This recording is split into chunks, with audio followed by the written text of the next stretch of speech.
Hello दोस्तों, स्वागत है आपका यूडीए परिवार में। और आज का बेसिकली हमारा टॉपिक है संघ कार्यपालिका। संघ कार्यपालिका के बारे में आज बात करेंगे। और इस टॉपिक में कार्यपालिका संबंधित जितनी भी चीजें हैं, जैसे अ, राष्ट्रपति, उपराष्ट्रपति, प्रधानमंत्री, मंत्रिपरिषद, इसके अलावा अ, आपका महान्यायवादी, कैग, इन सब के बारे में आज जान लेंगे। ठीक है, इतना आपके एग्जाम पॉइंट ऑफ व्यू से इंपॉर्टेंट है, इतना आप अच्छे से कर लीजिए। ठीक है, तो चलिए स्टार्ट करते हैं। स्टार्ट करने से पहले एक चीज बता दूं, जिन लोगों ने इस चैनल को सब्सक्राइब नहीं किया है तो सब्सक्राइब कर लें, शेयर कर दें, साथ ही साथ लाइक करने के साथ अपने बेल आइकन भी प्रेस कर लें, जिससे क्लास की नोटिफिकेशन आपको मिलती है। और आप लोग जितना प्यार इस पे दिखाएंगे इस चैनल पे, उतना ही आपको मैं कंटेंट, वैल्यूएबल कंटेंट कंटेंट जो भी है, हम क्वांटिटी पे बात नहीं कर रहे हैं, हम क्वालिटी पे बात कर रहे हैं। जितनी क्वालिटी आपको मिलनी है आपको मिल जाएगी, जितनी उससे हम और इम्प्रूवमेंट करने की कोशिश कर रहे हैं जितना ज़्यादा हो सकता है। ठीक है, धीरे धीरे और बेहतर आपको कंटेंट के साथ साथ आपको क्लास भी प्रोवाइड कराएंगे। इसीलिए ज़्यादा से ज़्यादा आप शेयर करिए अपने दोस्तों और अपने भाइयों, जिसके भी अपने परिवार में जितने लोग हैं लगभग सब्सक्राइब करवा दीजिए। ठीक है, तो ये चैनल जितना बड़ा होगा ये आपका परिवार होगा। और हम यहाँ पे एक बेहतर कंटेंट लेके आएंगे। ठीक है, हम पीडीएफ के, हालांकि मैं दे रहा हूँ बट मेरा मानना ये है कि पीडीएफ बहुत ज़्यादा इंपॉर्टेंट नहीं है। क्लास को अगर अच्छे से समझा जाए तो पीडीएफ आपके दिमाग में बननी चाहिए, ना कि हम पीडीएफ इकट्ठी करके करते ही क्या है, पढ़ते हैं या नहीं पढ़ते हैं वो तो हमारे ऊपर है ना। इसलिए अगर पीडीएफ चाहिए तो पीडीएफ तो मैं डाल दे रहा हूँ, बट मैं यही कर रहा हूँ कि जितना आपको क्लास में मिल रहा है क्लास करिए, और क्लास के टू द पॉइंट करके कुछ शॉर्ट नोट्स बना लीजिए। ये पीडीएफ आपके पास ही रहेंगे, शॉर्ट नोट्स आपके काम आएंगे। हमेशा मैं ये सपोर्ट करता हूँ कि आपको नोट्स बनाने चाहिए अपने हाथ से। ठीक है, जब क्लास पढ़ रहे हो तो एक कॉपी पेन लेके बैठो और चीज़ों को नोट करते रहो कि नहीं यार ये चीज़ ऐसा है, ये चीज़ ऐसा है। बस एक लाइन में, एक एक लाइन, 2, 4, 10 शब्दों में इसको लिख के शॉर्ट नोट्स बना के रखो। जब एग्जाम आता है ना तो मोटे मोटे पीडीएफ काम नहीं आते हैं, कुछ भी आपके जो handwritten notes, short notes होते हैं, जैसे पॉलिटी को 10 से 15 पेज में कर लिए, तो जब मैं एग्जाम हॉल से बाहर बैठा हूँ ना तो मैं उसको पलट के फटाफट देख लूंगा। ऐसे नोट्स होने चाहिए। ये नहीं कि पूरा पीडीएफ इकट्ठा कर रखी है और पढ़ रहे हैं। भाई सीरियसली, अगर आप रियल में एग्जाम एस्पिरेंट हो जो गवर्नमेंट जॉब की तैयारी करें तो आपके लिए इतना तो करना चाहिए। ठीक है, बाकी तो यार दुनिया है, टाइम पास कर ही रही है। ठीक है, मैं बस इतना बोलना चाहता हूँ। पीडीएफ है, पीडीएफ तो आपको सबको मैं दे ही दे रहा हूँ। आप नहीं हो रहा है तुरंत, क्लास पिकअप नहीं बन रही है, बाद में बैठो उसके मेन मेन पॉइंट्स जो मैंने समझाए हैं उसको लिख के एक नोट सिंपल बना के रख लो उसको। दैट्स ऑल, बात खत्म हो गई। ठीक है, बस इतना ही कर लो, आपका एग्जाम कोई सा भी हो आप निकल जाओगे। भाई भीड़ में मत बनो। ठीक है, भीड़ में भेड़ें रहती हैं, अगर आप भीड़ से बाहर चल रहे हो ना तो करो अच्छे से मैंने। ठीक है, तो आज का टॉपिक हमारा हो गया भारतीय संविधान का संघ कार्यपालिका एवं संवैधानिक प्राधिकारी के बारे में चर्चा करेंगे। तो चलिए स्टार्ट करते हैं। सबसे पहले मैं राष्ट्रपति और राज्यपाल को लेकर चलूंगा। अब यहाँ पे ना मैं जो कंपेयर करने वाली चीजें, जैसे राष्ट्रपति केंद्र में होता है और राज्यपाल राज्यों में होता है। ठीक है, तो इन दोनों को क्या समानताएं हैं, क्या क्या डिफरेंस है, उसको भी हम एक साथ लेके चलेंगे, क्योंकि ये इंपॉर्टेंट है। यहाँ से एग्जाम में इंटरलिंक करके क्वेश्चन आ जाते हैं, तो आप उसको ध्यान रखिएगा, उसको करिए अच्छे से। ठीक है, चलो स्टार्ट करते हैं।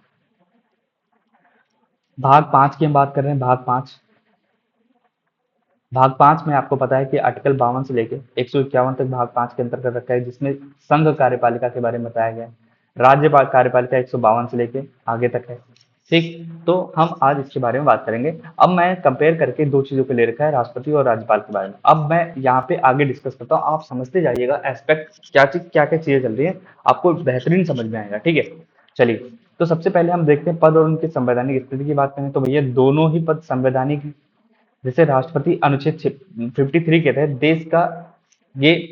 देश के गणराज्य प्रमुख और संघ कार्यपालिका के नाम मात्र प्रमुख होते हैं। यानी एक बात समझ लीजिएगा, राष्ट्रपति को भले वो देश का सर्वोच्च यानी फर्स्ट नागरिक है देश का, लेकिन उसका अगर स्थिति देखी जाए तो सिर्फ नाम मात्र का ही संवैधानिक प्रमुख है। वो किस पे काम करता है, वो प्रधानमंत्री और मंत्रिपरिषद के शक्तियों यानी उनके उससे काम करता है, यानी सलाह पर। ठीक है, राष्ट्रपति क्या होता है कि मंत्रिपरिषद, प्रधानमंत्री और उसकी मंत्रिपरिषद के सलाह पे काम करता है। ऐसे ही राज्यों में राज्यपाल होते हैं।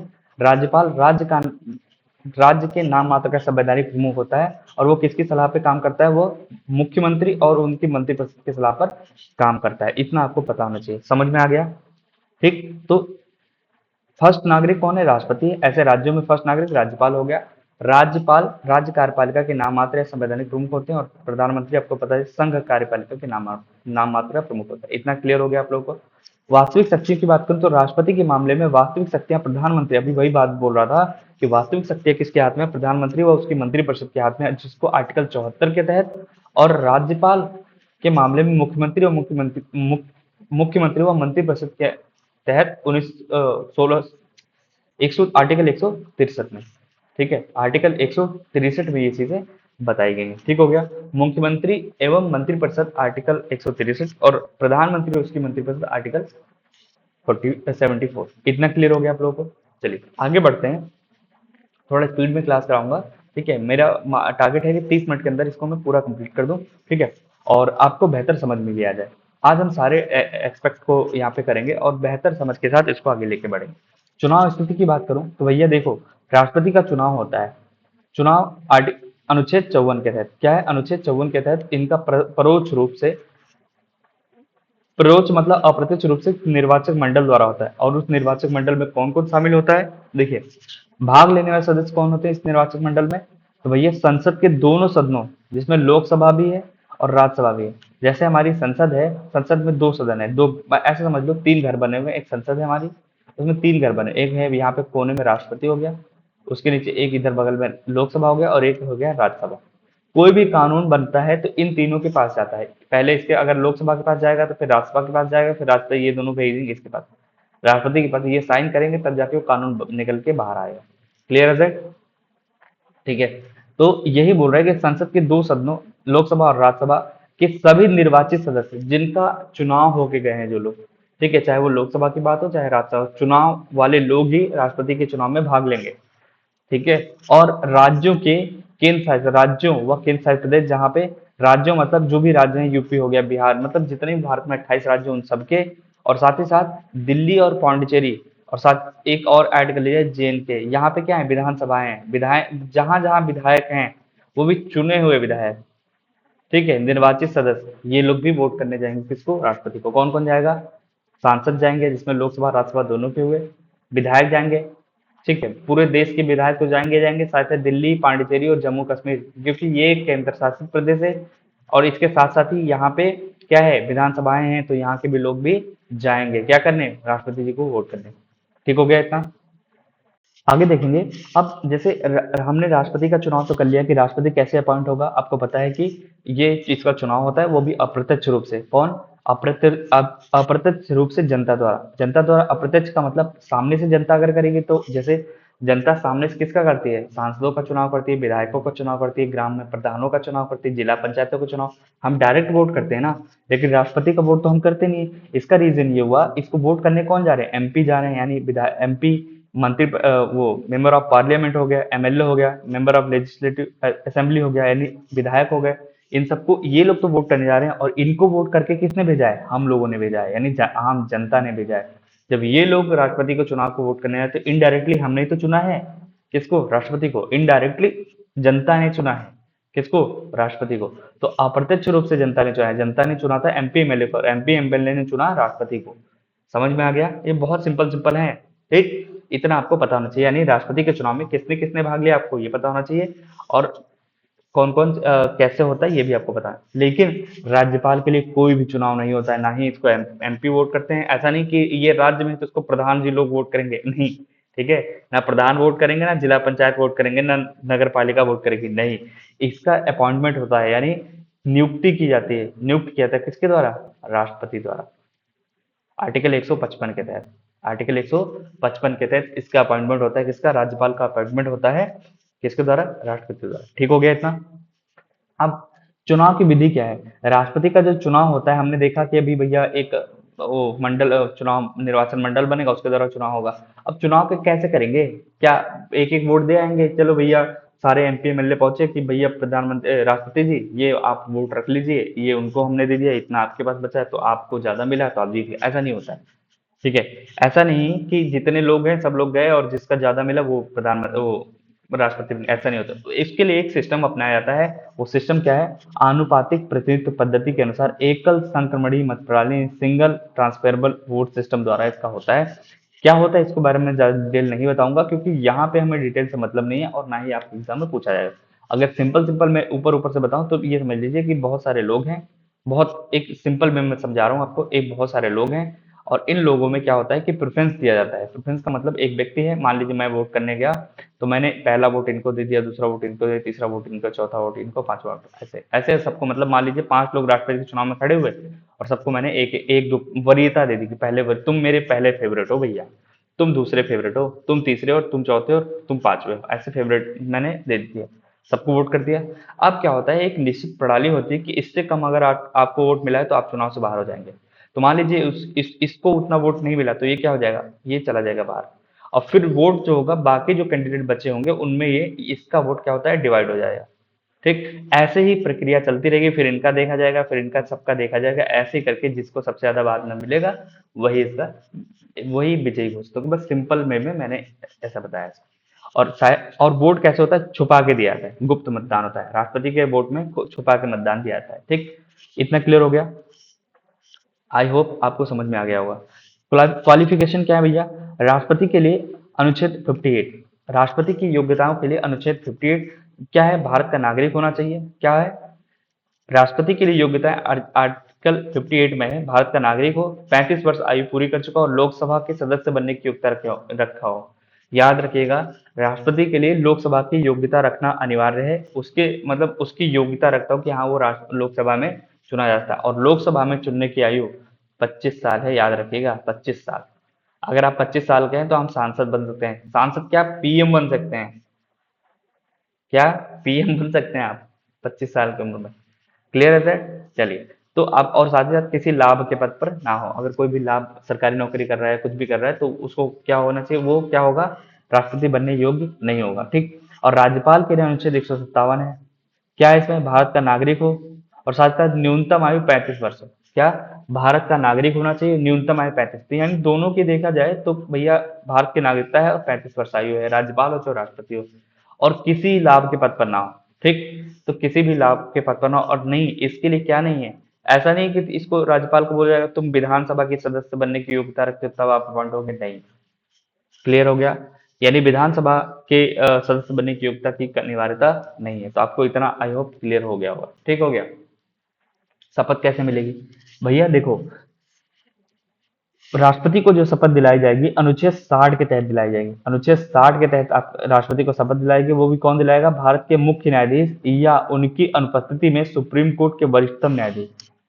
ठीक है, ये भी नहीं है तो सीनियर मोस्ट जो भी होगा।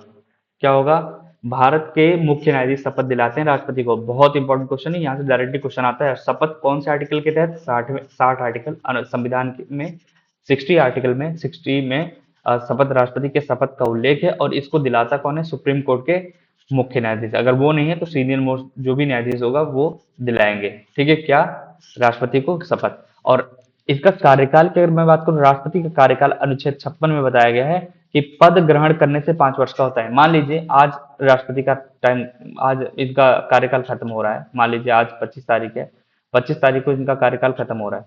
ठीक, 25 तारीख को कार्यकाल खत्म हो रहा है, तो क्या ये तुरंत पद छोड़ के हट लेंगे वहां से, और अभी दूसरा राष्ट्रपति नहीं आया? तो आपको एक चीज पता होनी चाहिए कि जब तक दूसरा राष्ट्रपति चुन के नहीं आ जाता है, तब तक वो पहले वाला यानी राष्ट्रपति उसी पद पर बना रहेगा। यानी जब तक दूसरा नहीं आएगा राष्ट्रपति बन के, तब तक ये उसी पद पे बने रहेंगे, चाहे भले ही इनका कार्यकाल समाप्त हो गया हो, चाहे भले ही इनका कार्यकाल समाप्त हो गया। आई होप क्लियर हो गया होगा आप लोगों को। क्या है कि 5 साल का तो होता है, मान लीजिए आज 5 साल कंप्लीट हो गए, 5 साल, और 5 साल भैया अभी 1 महीना बचा हुआ है कि 1 महीने बाद ये इलेक्शन कमीशन बोल रहा है कि भैया 1 महीने बाद तक राष्ट्रपति को चुनाव होगा, तब तक ये राष्ट्रपति बना रहेगा। क्या है, तब तक राष्ट्रपति बना रहेगा। ऐसा नहीं कि 5 साल कंप्लीट हो गए भैया तुम निकल लो यहाँ से तुम, ऐसा नहीं होता है। जब तक दूसरा नहीं आ जाएगा, उस गद्दी पे नहीं बैठ जाएगा, यानी राष्ट्रपति की कुर्सी पे नहीं बैठ जाएगा, तब तक वो बना रहेगा, भले ही उसका कार्यकाल खत्म हो गया हो। ठीक, चलिए। और साथ ही साथ एक चीज और है कि ये दोबारा भी अपॉइंट हो सकते हैं। एक बार, ऐसा नहीं कि एक बार कोई राष्ट्रपति बन गया दोबारा अपॉइंट नहीं होगा, इसको बार बार कितनी बार भी राष्ट्रपति बनाया जा सकता है। ठीक, और उसी तरह राज्यपाल। ठीक है, देखिए, राज्यपाल के बारे में अगर राज्यपाल के कार्यकाल की बात उसकी बात करें, तो पहले तो शपथ शपथ के लिए राज्यपाल के शपथ की बात करें तो इस इनको क्या, कौन शपथ दिलाता है, राज्य के उच्च न्यायालय के मुख्य न्यायाधीश। जैसे वहां पे भैया सुप्रीम कोर्ट के मुख्य न्यायाधीश, ऐसे इनको हाई कोर्ट के मुख्य न्यायाधीश इनको शपथ दिलाते हैं। ठीक है, या फिर अगर हाई कोर्ट के मुख्य न्यायाधीश नहीं है तो जो भी सीनियर मोस्ट जज होगा वो दिलाएगा। कौन से? हाई कोर्ट के। कौन से? हाई कोर्ट के, याद रखिएगा आप लोग, हाई कोर्ट। ठीक हो गया इतना? राज्यपाल के शपथ 159। और राज्यपाल के अगर कार्यकाल की बात करें ना, तो सामान्यतः तो वैसे 5 वर्ष का होता है, परंतु ये राष्ट्रपति के, वैसे ये कहीं ये फिक्स नहीं है कि 5 वर्ष होगा, ये याद रखिएगा, फिक्स नहीं है कि 5 वर्ष होगा। राष्ट्रपति का के ऊपर ये निर्भर करता है कि किसको कितने दिन कहाँ पर रखना है। तो परंतु ये राष्ट्रपति के प्रसाद पर्यंत पद धारण करते हैं कौन? राज्यपाल। ठीक है, तो तभी जब चाहे तब इनका ट्रांसफर हो जाता है या फिर हटा दिया जाता है। तो ये भी आपको याद रखना चाहिए। ठीक हो गया इतना? क्लियर हो गया? तो क्या बोला मैंने कि भैया इसका कार्यकाल सामान्यतः तो 5 वर्ष का होता है, लेकिन इसको पहले भी, राज्यपाल को पहले भी ट्रांसफर किया जा सकता है, फिक्स नहीं होता है कार्यकाल, ये समझ लीजिएगा। ठीक है, ये राष्ट्रपति के मन पे, प्रसाद पर्यंत मतलब राष्ट्रपति के मन पर निर्भर करता है, या फिर जब भी इसको करना होगा तो इसका ट्रांसफर कर देगा। ठीक है, अब एक राष्ट्रपति का मन अपने मन से नहीं होता है, इसको कौन बोलता है? प्रधानमंत्री, उनकी मंत्री परिषद कहती है कि भैया इनको ट्रांसफर करो, लिख के दे देते हैं, तो ये अपना ट्रांसफर कर देते हैं। ठीक है, तो इतना आपको पता होना चाहिए कि अपॉइंटमेंट कौन करता है? राष्ट्रपति। ठीक, अब त्याग और पद मुक्ति कैसे होगा? राष्ट्रपति का त्याग पत्र, राष्ट्रपति अपना इस्तीफा किसको सौंपेगा? उपराष्ट्रपति को। राष्ट्रपति अपना इस्तीफा किसको देगा? उपराष्ट्रपति को देगा। ठीक है, और राष्ट्रपति को हटाएगा कौन? राष्ट्रपति को आर्टिकल 61 के तहत, याद रहे, आर्टिकल 61 के तहत संविधान के उल्लंघन के आधार पर केवल महाभियोग द्वारा, इम्पीचमेंट द्वारा हटाया जा सकता है। याद रखिएगा, महाभियोग क्या होता है, ये अलग, इसको हम अलग टॉपिक में देखेंगे, अलग आगे देखेंगे। ठीक है, तो राष्ट्रपति को कैसे हटाया जाएगा? महाभियोग के आधार पर हटाया जाएगा। ठीक हो गया। अब महाभियोग मतलब ये होता है कि जो सांसद होते हैं ना, सांसद मतलब लोकसभा के सांसद और राज्यसभा के सांसद, ये लोग एक महाभियोग लेकर आते हैं। ठीक है, महाभियोग लाने के लिए क्या सीन है कि कितना होना चाहिए? महाभियोग के लिए किसी भी सदन में लाया जा सकता है, और 2/3 से ये बहुमत से अगर पास हो गया तो राष्ट्रपति अपने पद से हट जाएगा। और जब ये लाया जाएगा ना, तो इसको इन्फॉर्म कर दिया गया 14 दिन पहले, राष्ट्रपति को इन्फॉर्म कर दिया गया है कि भैया आपके खिलाफ महाभियोग आया है, आप इसको देख लीजिए। ठीक, तो फिर इसको सिर्फ किसके आधार पर हटाया जाएगा कि भैया कौन सा है? संविधान के उल्लंघन के आधार पर, बस सिर्फ और सिर्फ केवल संविधान के उल्लंघन अगर इन्होंने किया है तो उसके आधार पर ही इनके खिलाफ लाया जाता है। और पहली बात तो ये क्या है, त्यागपत्र अगर ये खुद स्वयं दे देते हैं तो क्या होगा, ये अपना इस्तीफा उपराष्ट्रपति को सौंपते हैं। याद रखिएगा, यहाँ पे कंफ्यूजन पॉइंट ये है कि राष्ट्रपति अपना इस्तीफा न्यायाधीश को नहीं देगा, सुप्रीम कोर्ट के चीफ जस्टिस को नहीं देगा, ना ही पीएम को देगा। ठीक है, पीएम और न्यायाधीश, हालांकि शपथ कौन दिलाता है? न्यायाधीश दिलाता है, लेकिन अपना इस्तीफा ये प्रधानमंत्री को नहीं देगा, ना ही न्यायाधीश को देगा। ये किसको देगा? उपराष्ट्रपति को देगा, उपराष्ट्रपति को। ठीक है, और राज्यपाल जो होता है ना, राज्यपाल अपना इस्तीफा किसको सौंपता है? राष्ट्रपति को। राज्यपाल अपना इस्तीफा किसको देता है? राष्ट्रपति को देता है। ठीक है, इतना क्लियर हो गया ना आप लोगों को? राज्यपाल को हटाना, इन्हें राष्ट्रपति द्वारा कभी भी पद से हटाया जा सकता है, इनके लिए कोई महाभियोग की प्रक्रिया नहीं होती है। क्या मैंने बोला कि राज्यपाल को हटाने के लिए कोई महाभियोग जैसी प्रक्रिया नहीं होती है, और ये अपना इस्तीफा किसको देते हैं? राष्ट्रपति को। तो आपको पता चल गया कि राज्यपाल किसको इस्तीफा देते हैं? राष्ट्रपति को देते हैं। ये नहीं कि मुख्यमंत्री को या फिर राज्य के चीफ जस्टिस को, किसी को नहीं देते हैं। ठीक है, ये किसको देंगे? राष्ट्रपति को। और राष्ट्रपति किसको देगा? उपराष्ट्रपति को देता है। इतना क्लियर हो गया? अब पद रिक्ति क्या है? देखिए, राष्ट्रपति का पद रिक्त होने पर 6 महीने के भीतर चुनाव कराना अनिवार्य है। इस दौरान उपराष्ट्रपति कार्यवाहक राष्ट्रपति बन सकते हैं। यदि उपराष्ट्रपति भी ना हो तो भारत के मुख्य न्यायाधीश क्या होते हैं? कार्यभार संभालते हैं। ठीक है, इसका मतलब क्या क्या कहने का मतलब है, अगर राष्ट्रपति अपने पद पे है और वो उसका कार्यकाल खत्म हो गया तो उसको 6 महीने के भीतर भरना पड़ेगा। हालांकि ये उस स्थिति में है जब उसकी डेथ हो जाए या किसी कारणवश उसने इस्तीफा दे दिया हो तब। ठीक है, और अगर राष्ट्रपति है और कार्यकाल समाप्त हो गया है तो जब तक दूसरा राष्ट्रपति नहीं आएगा, इसीलिए पहले ही चुनाव करा लिया जाता है कि जब तक दूसरा राष्ट्रपति ना आए, राष्ट्रपति आने से पहले ही चुनाव करा लिया जाता है। जैसे उसका कार्यकाल खत्म होता है, दूसरा राष्ट्रपति 2 4 5 दिन में शपथ ले लेता है। लेकिन अगर मान लीजिए डेथ हो गई या फिर कुछ ऐसे कारण हुआ, स्वास्थ्य कारण हुआ, उसको इस्तीफा देना पड़ा, तो 6 महीने के भीतर चुनाव कराना अनिवार्य है। इस दौरान अगर अब जब इस्तीफा दिए तो क्या होगा? राष्ट्रपति पद बिल्कुल समाप्त हो, खत्म हो गया, रिक्त हो गया। रिक्त होने के बाद उपराष्ट्रपति क्या करेगा? राष्ट्रपति या कार्यवाहक राष्ट्रपति के रूप में कार्यभार संभालेगा। अगर उपराष्ट्रपति भी नहीं है अपने पद पे तो उस स्थिति में CGI, chief justice of India, इस कार्य को देखेगा। ठीक हो गया। और राज्यपाल पद का पद रिक्त होने पर अनुच्छेद 160 के तहत आकस्मिक रिक्ति में राष्ट्रपति पास कि किसी राज्यपाल को राज्य का राज्यपाल कार्यभार दे देता है। यानी कहने का मतलब, अगर मान लीजिए उत्तर प्रदेश है, उत्तर प्रदेश के राज्यपाल जी नहीं है, ठीक है, या किसी कारणवश इनका या पद रिक्त हो गया या फिर आकस्मिक डेथ हो गई है, उस स्थिति में क्या होगा कि राष्ट्रपति क्या करेगा, पड़ोस के राज्यपाल को, जैसे एमपी हो गया, राजस्थान हो गया, या फिर उत्तराखंड के राज्यपाल को अतिरिक्त कार्यभार दे देगा। वो किस आर्टिकल में, 160 में। इतना आपको पता होना चाहिए। खत्म हो गया। क्लियर है सेट। चलिए आगे बढ़ते हैं फटाफट। वेतन और भत्ते क्या है, सैलरी और भत्ते। राष्ट्रपति, इनका वेतन भारत की संचित निधि से मिलता है। कहाँ पे, कंसोलिडेटेड फंड ऑफ इंडिया से दिया जाता है, यानी भारत की संचित निधि से राष्ट्रपति का वेतन दिया जाता है। और राज्यपाल का वेतन अगर मैं बात करूं तो इसको, इनका भी वेतन राज्य के संचित निधि जाता है। जैसे भारत की संचित निधि से राष्ट्रपति का वेतन दिया जाता है, उसी तरह राज्य की संचित निधि से किसका, राज्यपाल का वेतन दिया जाता है। यदि एक व्यक्ति 2 से अधिक राज्यों का राज्यपाल है तो वेतन राज्यों के बीच राष्ट्रपति के आदेशानुसार अनुपातिक रूप से बढ़ जाता है। कहने का मतलब हुआ, मान लीजिए एक राज्यपाल 2 राज्यों की कमान देख रहा है, दो राज्यों को संभाल रहा है, यानी 2 राज्यों का राज्यपाल है, तो उस स्थिति में उसके राष्ट्रपति के आदेश अनुसार जैसा भी राष्ट्रपति फिक्स करे उस अनुपात में राज्यों को बांट दिया जाता है कि भैया तुम इतना दोगे, तुम इतना दोगे, फिर उनका पूरा वेतन दे दिया जाता है। क्लियर है दैट।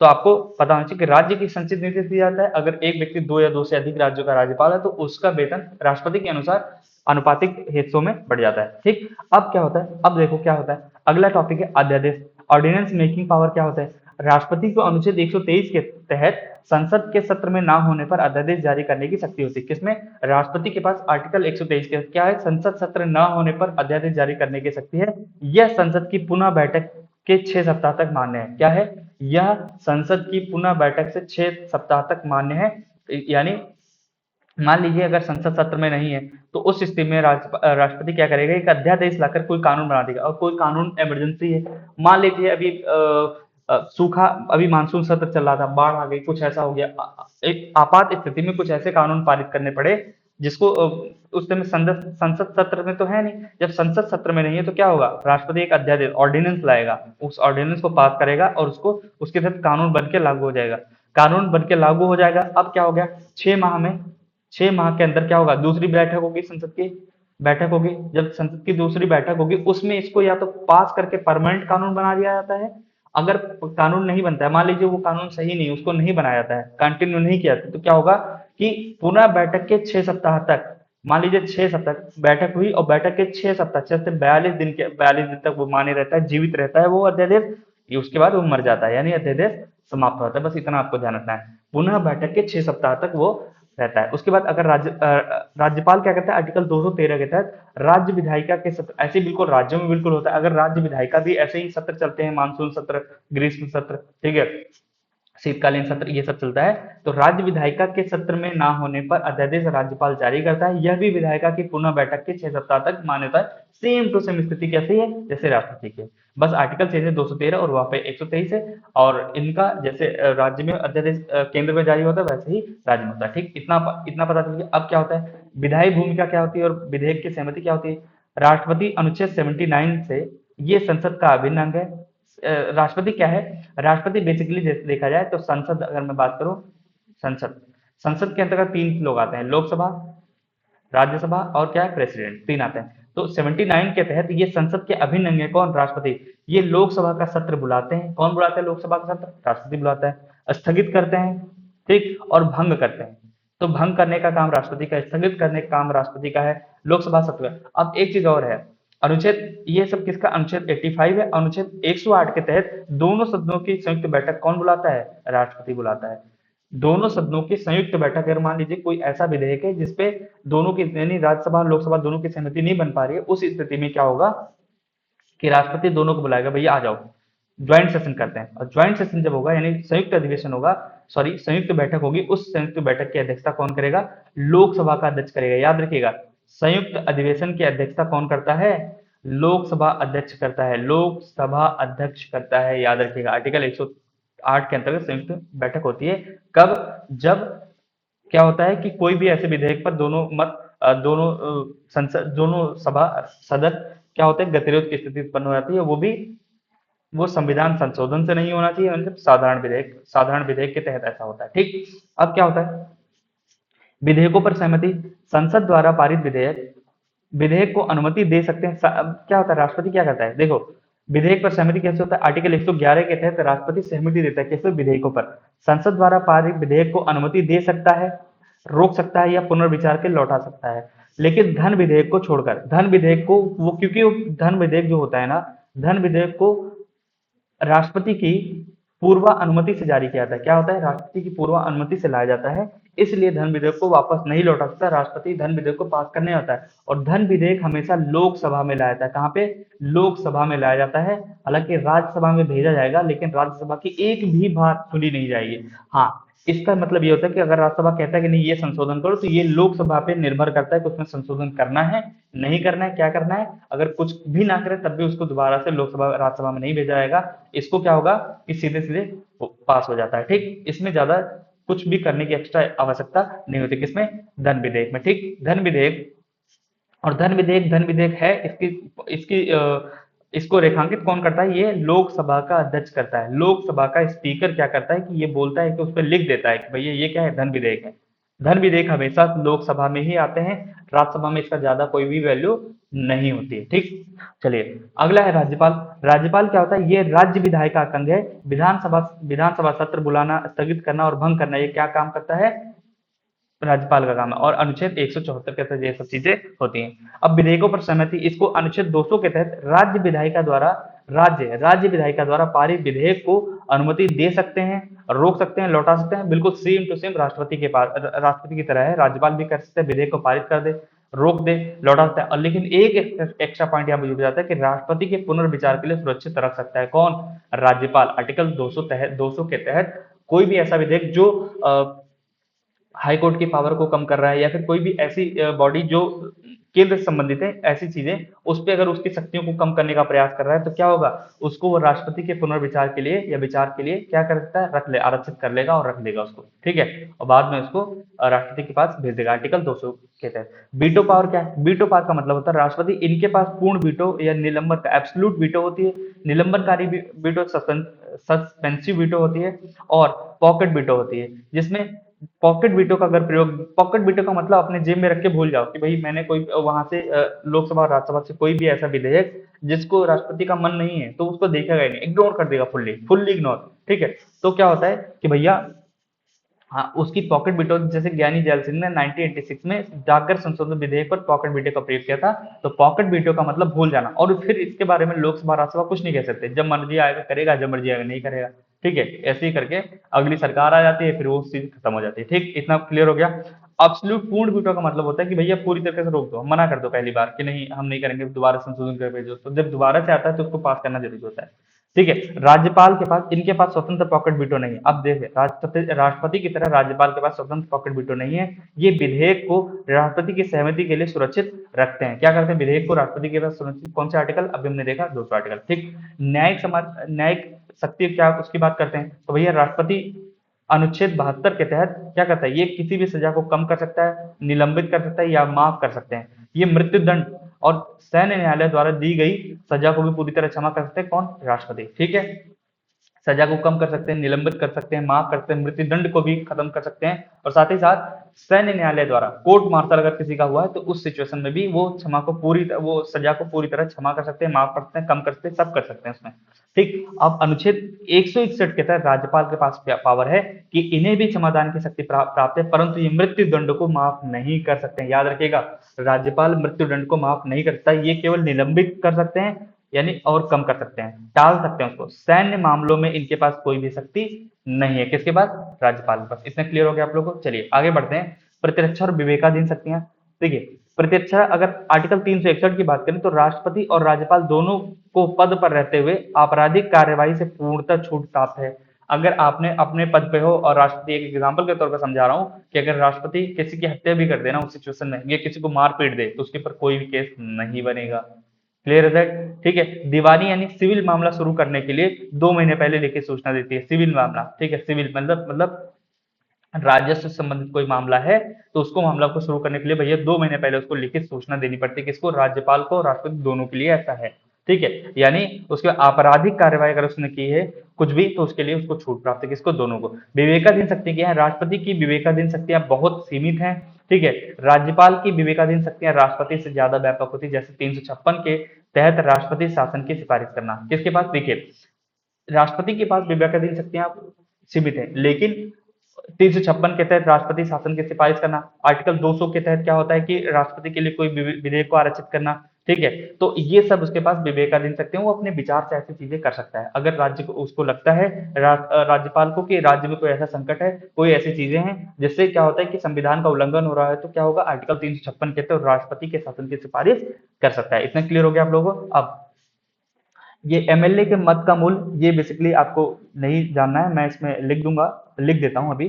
ठीक है, इसको आपको कोई मतलब नहीं है इसको जानने का। अब हम आगे महाभियोग के बारे में बात करते हैं। ठीक है, महाभियोग की चरण प्रक्रिया क्या है, ये महाभियोग आर्टिकल 361 के तहत राष्ट्रपति के खिलाफ महाभियोग लाया जाता है उसको पद से हटाने के लिए।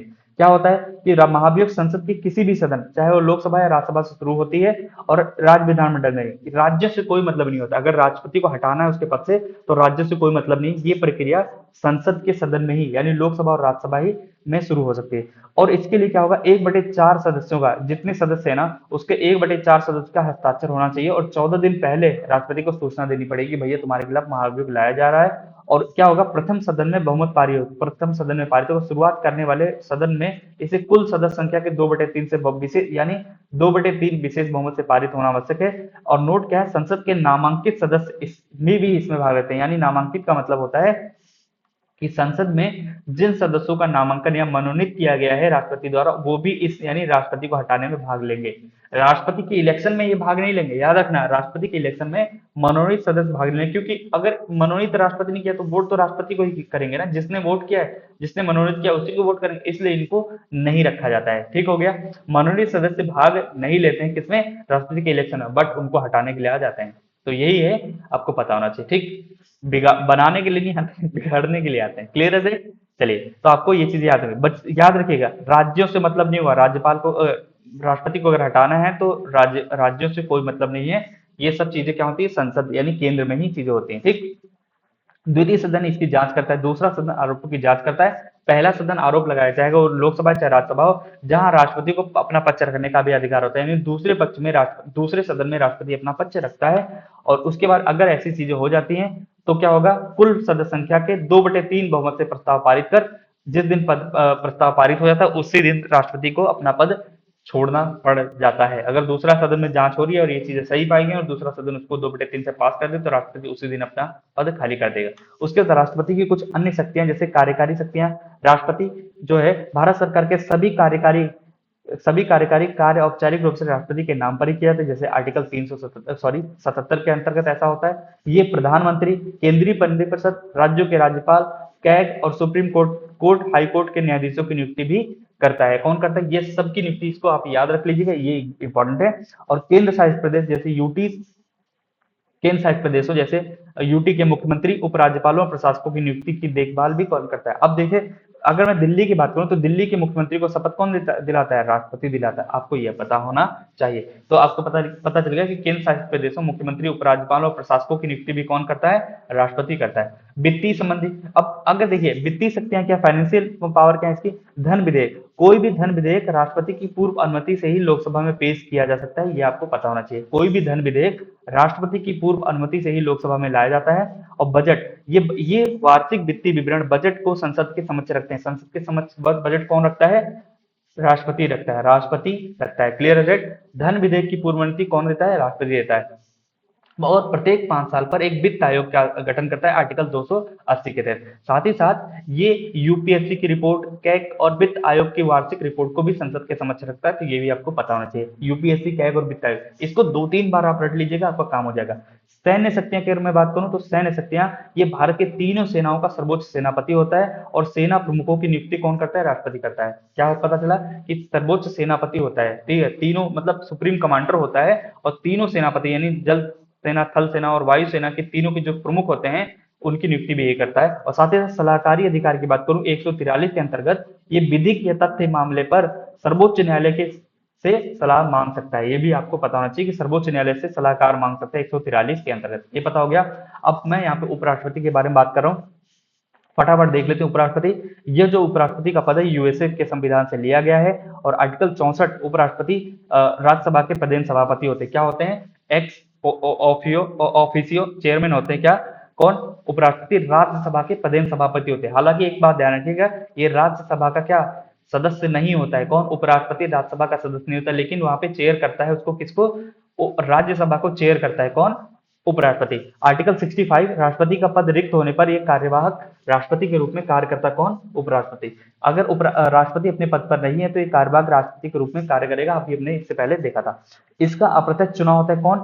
इसका अप्रत्यक्ष इसका चुनाव होता है संसद के दोनों सदनों के निर्वाचित प्लस नामांकित। अब देखो, उपराष्ट्रपति के चुनाव में निर्वाचन और नामांकित दोनों सदस्य, दोनों प्रकार के सदस्य भाग लेते हैं, और राज्य विधायिकाएं इसमें भाग नहीं लेती। यानी उपराष्ट्रपति के चुनाव में राज्यों से कोई मतलब नहीं है। जैसे कि राष्ट्रपति के चुनाव में देखा कि विधानसभाओं के जो एमएलए हैं वो भी भाग लेते हैं, वो भी निर्वाचित एमएलए भाग लेते हैं, लेकिन यहाँ पे ऐसा उपराष्ट्रपति चुनाव में कुछ भी नहीं है। और इनको भी बिल्कुल आनुपातिक पद्धति द्वारा एकल सकमणी मत और गुप्त मतदान से भी इनका होता है, सेम टू सेम राष्ट्रपति की तरह इनका भी होता है। अब योग्यता क्या होनी चाहिए? वही 35 वर्ष हो, राज्यसभा का सदस्य, राज्यसभा का सदस्य बनने की योग्यता हो। जैसे राष्ट्रपति लोकसभा के सदस्य बनने की योग्यता रखता है, वैसे उपराष्ट्रपति राज्यसभा के सदस्य बनने की योग्यता रखता हो, और लाभ के पद पर ना हो तो वो व्यक्ति उपराष्ट्रपति बन सकता है। कार्यकाल व त्याग पत्र की बात करो, अनुच्छेद 67 के तहत इनका कार्यकाल 5 वर्ष का होता है, और ये अपना लिखित त्याग पत्र किसको देते हैं? राष्ट्रपति। और राष्ट्रपति किसको देता है? उपराष्ट्रपति। और उपराष्ट्रपति राष्ट्रपति को देते हैं, एक दूसरे को ये लोग देते हैं। हटाने की प्रक्रिया, प्रस्ताव केवल राज्यसभा से ही लाया जाएगा। अगर इनको हटाना है उसके पद से 14 दिन पूर्व इनको बताना पड़ेगा, और यह प्रस्ताव राज्यसभा में प्रभावी बहुमत इफेक्टिव मेजोरिटी से पारित होना चाहिए, और लोकसभा की साधारण बहुमत, यानी राज्यसभा से इफेक्टिव बहुमत से और लोकसभा से साधारण बहुमत से पारित होना चाहिए। ठीक। अब हम बात करते हैं प्रधानमंत्री और उसके केंद्रीय मंत्रिपरिषद के बारे में। प्राइम मिनिस्टर की बात करें, ये देश का वास्तविक कार्यपालक प्रमुख होते हैं। ठीक है। नियुक्ति इनकी आर्टिकल 75 के तहत राष्ट्रपति लोकसभा में सबसे बड़े दल या गठबंधन के नेता को पीएम नियुक्त करता है। यानी एक बात सुन लीजिए, इसमें क्या होता है कि अगर मान लीजिए 500 सदस्य लोकसभा में है, और एक पार्टी को, इसमें से कई सारी पार्टियां जिसमें एक पार्टी को 300 वोट मिले, तो इस जो 300 वोट मिले, इसमें कोई नेता होगा एक व्यक्ति, उसको ही क्या होगा, अगर नेता नहीं भी होगा तो क्या होगा, इन 300 लोगों को बोलेंगे अपना नेता चुन लो। ये अपना नेता चुनेंगे, उसी नेता को क्या बना दिया जाएगा? पीएम बना दिया जाएगा। और मान लीजिए और 200 जो वोट है वो अलग अलग पार्टियां, छोटी मोटी जो भी है, निर्दलीय सारी पार्टियां मिलकर 200 सीट लाएंगे, तो बहुमत किसका ज्यादा है? इस पार्टी का। इसके नेता को ही क्या बनाया जाएगा? पीएम बनाया जाएगा। और ठीक है, नियुक्त करता है, और उसे 1 माह के भीतर सदन में अपना विश्वास रखना होगा। मान लीजिए अगर सरकार यहाँ पे मान लीजिए 300 है, 300 की इसमें किसी को भी पूर्ण बहुमत नहीं मिला है, तो क्या होगा उस स्थिति में कि सभी लोग, मान लीजिए बाकी और सदस्य कहेंगे ठीक है भैया हम तुमको पूर्ण बहुमत, मान लीजिए 272 का पूर्ण बहुमत है, इसमें कहेंगे कि ठीक है 272 हम आपको सीटें देते हैं, लेकिन क्या होगा, तुम पीएम बन जाओ। अब पीएम बन गए, पीएम बनने के बाद 1 महीने के भीतर उसको अपनी बहुमत सिद्ध करना पड़ेगा कि मेरे पास 272 लोग हैं, मेरे साथ हैं, और मैं पीएम बनने के काबिल हूँ। ये उसको सिद्ध करना पड़ेगा कहाँ पे? लोकसभा में। ऐसा सदन में अपना विश्वास मत प्रस्तुत करना पड़ेगा। ठीक है। और अगर मान लीजिए कोई व्यक्ति पीएम है, मोदी जी हैं, अगर मोदी जी किसी भी संसद से किसी भी चुनाव में हार गए, मान लीजिए हार गए, हारने के बाद ये पीएम बनना चाहते हैं, इनको फिक्स है कि पीएम बनना ही बनना है, इनके नेताओं ने भी कह दिया पीएम बनना है, तो क्या होगा, चुनाव हार गए लोकसभा के, अब इनको फिर भी इनको पीएम बनाया जाता है। कैसे? तो संसद की सदस्यता के नियम है 99 निर्णय, यदि कोई व्यक्ति संसद की किसी भी सदन का सदस्य नहीं है तो वो 6 माह के लिए पीएम या मंत्री बन सकता है। 6 माह के भीतर उसे सदस्यता लेना अनिवार्य है। तो भैया उनको पीएम तो बना दिया जाएगा, पीएम बना दिया जाएगा, फिर क्या होगा, इनको किसी भी सदन से, किसी भी सदन का मतलब राज्यसभा से इनको फिर ले आके नामांकित करवा के राज्यसभा के, क्योंकि जिस क्षेत्रों में बीजेपी का या फिर जो भी पार्टी होगी उसका अगर बहुमत है वहां पे इनको राज्यसभा का सदस्य बनाएंगे, फिर इनको पीएम बनाने के परमानेंट। अगर ये ऐसा नहीं कर पाए तो क्या होगा, 6 माह के भीतर, फिर 6 माह के बाद ये पीएम पद से हट जाएंगे। इतना पता होना चाहिए। अब पदावधि क्या होती है पीएम बनने की? भैया कोई निश्चित नहीं थी, ये राष्ट्रपति के प्रसाद पर्यंत ये भी रहते हैं राष्ट्रपति। ठीक है। जब तक लोकसभा में बहुमत प्राप्त है तब तक इन्हें हटाया नहीं जा सकता। किसको? प्रधानमंत्री को। तो आपको पता होना चाहिए। तो बिना इलेक्शन के भी आप प्रधानमंत्री बन सकते हैं। ठीक। उसके बाद अगला बात करते हैं, क्या है अगला, कि भैया केंद्रीय मंत्रिपरिषद, अनुच्छेद 74, राष्ट्रपति को सहायता और सलाह देने के लिए एक मंत्रिपरिषद होगी, जिसके प्रधान कौन होंगे? प्रधानमंत्री होंगे। ठीक हो गया। मंत्रिपरिषद का आकार हमेशा क्या होना चाहिए? 91 संविधान संशोधन 2003 में बोला गया, क्या बोला गया कि भैया जो भी सदस्य लोकसभा के मान लीजिए 500 लोग हैं, या 300 मान लीजिए, 300 का 1/15% कितना होगा? 300 का 15% जितना भी होगा ना, उतने लोग यानी 15 से 45 लोग मंत्री रह सकते हैं, अधिकतम। अधिकतम यानी अधिकतम 45 लोग। 15% लोग, लोकसभा की कुल सदस्य संख्या के अधिकतम 15% से अधिक नहीं होना चाहिए किसका? मंत्री जो बनेंगे अधिकतम पद, यानी 45 से ज्यादा मंत्री। ऐसा नहीं कि जितने लोकसभा के सदस्य हैं जो हमारी पार्टी में सबको मंत्री बना के घुमा रहे हैं, नहीं, ऐसा नहीं होगा।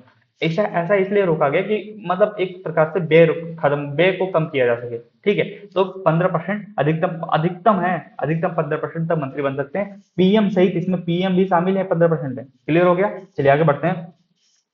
सदन में अधिकार क्या है? मंत्रियों को किसी भी सदन की कार्यवाही में भाग लेने, बोलने का अधिकार है, भले वे उस सदन का सदस्य ना हो। लेकिन वोट वही करेंगे जहां पे वो अ, जहां से वो मंत्री हैं, मतलब जिस, चाहे राज्यसभा से हो चाहे लोकसभा से हो। अब मान लीजिए पीएम मोदी क्या राज्यसभा जाते हैं? बिल्कुल जाते हैं, बोल सकते हैं, और वहां पे बोलने का अधिकार है, कार्यवाही में भाग भी लेंगे, हर जगह लेंगे। लेकिन वोट कहाँ करेंगे? वोट जहां पे उनका है, अगर वो लोकसभा के हैं तो लोकसभा में वोट करेंगे, अगर वो राज्यसभा के हैं तो राज्यसभा में वोट करेंगे। वोट वही करेंगे जहाँ के वो हैं। और बोलने का, सुनने का और कार्यवाही में भाग लेने का, चाहे वो लोकसभा का हो चाहे राज्यसभा का हो, कहीं भी जा सकते हैं, कोई भी मंत्री हो, ठीक है।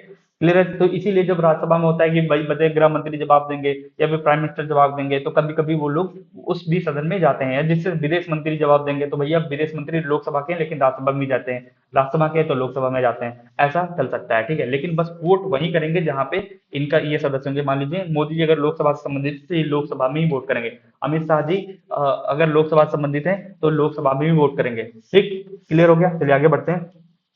ये इंपॉर्टेंट है बहुत आर्टिकल। पूरी मंत्रिपरिषद सामूहिक रूप से लोकसभा के प्रति उत्तरदायी होती है, ये आपको पता होना चाहिए। ये जो लोकसभा में सरकार के खिलाफ अविश्वास अविश्वास प्रस्ताव हो जाए तो पूरी सरकार क्या हो जाती है? गिर जाती है। क्या होती है? पूरी सरकार गिर जाती है। क्लियर है सर?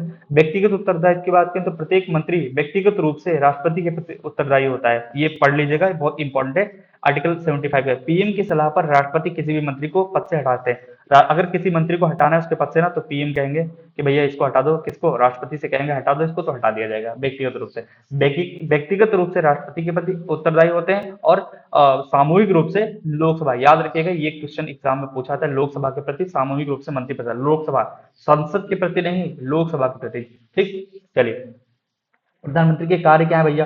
तो 78 के तहत संघ के प्रशासन और विधान संबंधी सभी जानकारी राष्ट्रपति को देना, ठीक है। दूसरा, ये संवैधानिक कर्तव्य है उनका। निकायों के अध्यक्ष हुए नीति आयोग, राष्ट्रीय एकता परिषद, अंतर्राज्यीय परिषद और राष्ट्रीय जल संसाधन परिषद के अध्यक्ष होते हैं। और साथ ही ये सेनाओं के रणनीतिक पॉलिटिकल हेड भी होते हैं। और संवैधानिक हेड कौन होते हैं? आपको पता है, राष्ट्रपति। अविश्वास प्रस्ताव क्या होता है? अविश्वास प्रस्ताव यह केवल लोकसभा में लाया जाता है और संविधान में इसका सीधा उल्लेख नहीं है। अविश्वास प्रस्ताव मतलब क्या होता है कि जो सरकार है उसके खिलाफ लेके आना, सरकार के खिलाफ अविश्वास होना, यानी आपके पास बहुमत खो देना। बस सीधी सी बात है, बहुमत आपके पास नहीं है। तो अगर किसी को विपक्ष के नेता को लगता है आपके पास बहुमत नहीं है, मान लीजिए आपके पास 272 ही लोग हैं, और विपक्ष के नेता को लगा कि यार इसमें लग रहा है 5 लोग ना हमारे साथ मिल गए हैं, तो क्या करेगा? वो अविश्वास प्रस्ताव लेके आएगा। अविश्वास प्रस्ताव अगर पास हो गया और ये जो 5 लोग इधर आके मिल गए, तो क्या हो गया? इनके पास 272 में से कम हो जाएगा, 267 हो जाएंगे, ये क्या हो जाएंगे? ये फिर इनकी सरकार गिर जाएगी। अब उसके बाद क्या होता है? कोई नई सरकार बनती है, वो बात की बात है, ठीक है। इसे पेश करने के लिए न्यूनतम 50 सांसदों का समर्थन। अब ऐसा नहीं कि कोई भी मुंह उठा के आ जाएगा, नहीं। उसके लिए 50 सांसद पहले साइन वाइन करके देंगे, भैया ठीक है अब विश्वास प्रस्ताव लाने वाले हैं, ठीक है। तो क्या होगा? यदि यह पारित हो जाता तो मंत्रिपरिषद जितने भी मंत्री लोग हैं, पीएम सहित इस्तीफा देना पड़ता है। नया मंत्रिमंडल बनाने तक प्रशासनिक कार्यों के लिए पुरानी मंत्रिपरिषद अस्थायी रूप से कार्य करती है जब तक नया नहीं बन जाता है। अब मंत्रिपरिषद की संरचना अगर मैं बात करूं तो पीएम प्रमुख होता है, उप प्रधानमंत्री केवल राजनीतिक पद होता है, संवैधानिक नहीं होता है। कैबिनेट मंत्री मुख्य मंत्रालयों जैसे गृह, रक्षा, वित्त के प्रमुख जो नीति निर्धारण करते हैं वो हो गए कैबिनेट मंत्री। और राज्य मंत्री स्वतंत्र प्रभार होता है, छोटे मंत्रालयों का स्वतंत्र प्रभार कार्यभार संभालने वाले राज्य मंत्री होते हैं। उप मंत्री क्या होते हैं? कैबिनेट राज्य मंत्री की, मतलब एक प्रकार से प्रधानमंत्री से नीचे तक के जो लोग होते हैं, ये आपको याद रखना है बस। उसके बाद कैग की अगर मैं बात करूं तो कैग क्या होता है कि भैया इन्हें जन धन का रक्षक कहा जाता है, नियंत्रक कैग। इसकी नियुक्ति 148 के तहत होती है और 149 में इनकी कार्य शक्ति के बारे में। 150 खातों, आपको एक दो आर्टिकल याद होने चाहिए, 148 149 बस। नियुक्ति राष्ट्रपति द्वारा कहते हैं, कार्यकाल 6 वर्ष या 65 वर्ष।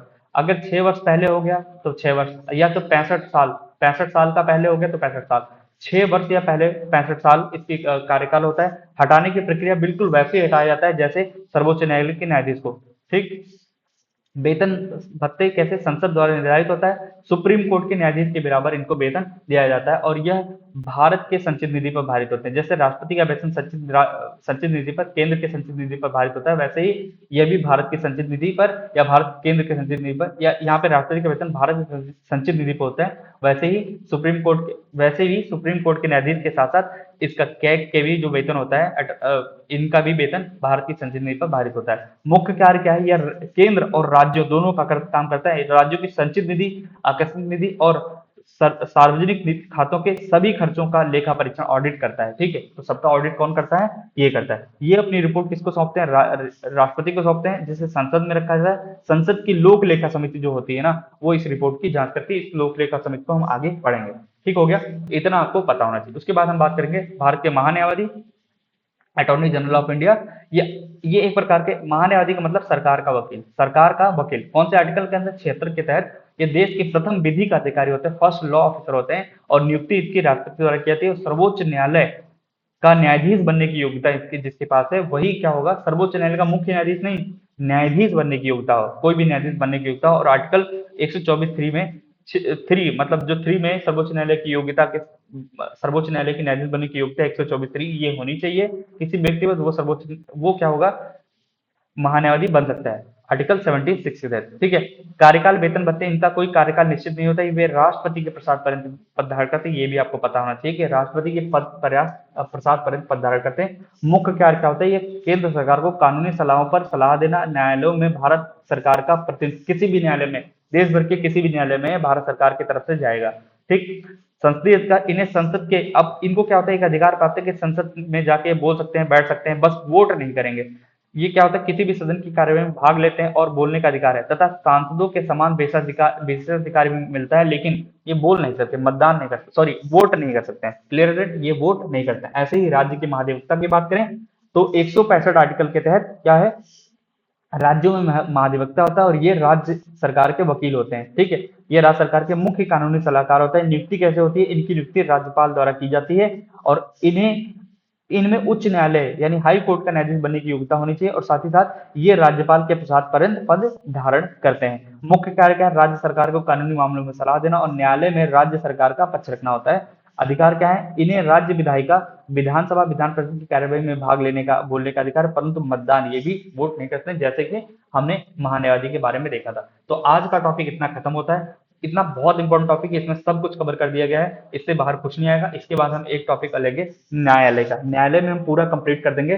ठीक है, इसके बाद बाकी आगे देखते हैं। आज के लिए इतना ही, थैंक यू सो मच, जय हिंद। अरे हालांकि क्लास थोड़ी बड़ी हो गई, लेकिन इतना इंपॉर्टेंट है तो एक ही क्लास में ये समेट दिया गया। ठीक है, आज के लिए इतना ही, थैंक यू सो मच, जय हिंद।